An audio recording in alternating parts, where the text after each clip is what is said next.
এ কি হাসছো যে? হঠাৎ একটা ঘটনার কথা মনে পড়ে গেল। কোন ঘটনা? ছোটবেলায় ডাক্তার যখন আমার চোখ দেখে বললেন এ চোখ আর ভালো হবে না, তখন তুমি বাচ্চা ছেলের মতো কেমন ফুঁপিয়ে ফুঁপিয়ে কাঁদছিলে।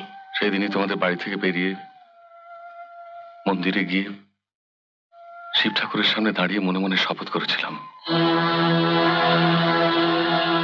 তোমার যে দৃষ্টি আমি কেড়ে নিয়েছি সেই দৃষ্টি ফিরিয়ে দিয়ে তোমায় বিয়ে করবো। যখন ও আমায় ধরে নিয়ে এলো তখন ভেবেছিলাম আমার চোখ যেন ভালো না হয়, আমি যেন সারাটা জীবন অন্ধই থাকি। অমন লম্পট চরিত্রহীন স্বামীর মুখ যেন আর দেখতে না হয়।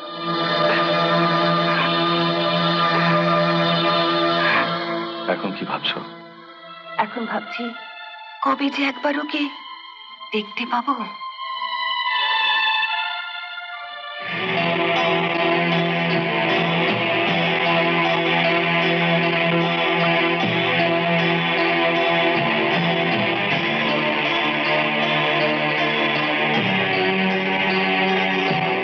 জানো আদিত্যদা, সেদিনে সে ভয়ঙ্কর মানুষটার ভেতরে যে এমন একটা সুন্দর মানুষ লুকিয়ে আছে তা ভাবতেই পারিনি। এখন ওকে দেখলে কে বলবে একদিন ওর নামে সারা গ্রাম কাঁপত।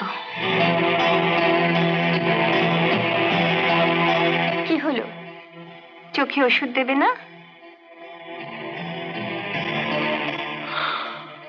ভাবছি তোমায় সারিয়ে তুলবো কিনা। কেন? যতদিন তুমি অন্ধ থাকবে ততদিন আমি তোমার পাশে থাকতে পারবো।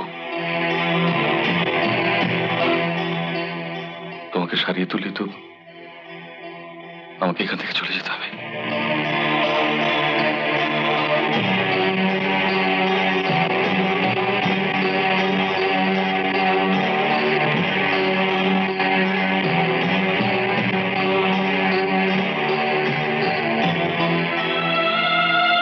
কি করি বলো তো? আমি যাতে ওকে তাড়াতাড়ি দেখতে পারি তার ব্যবস্থা করো। আমার আর দেরি সইছে না।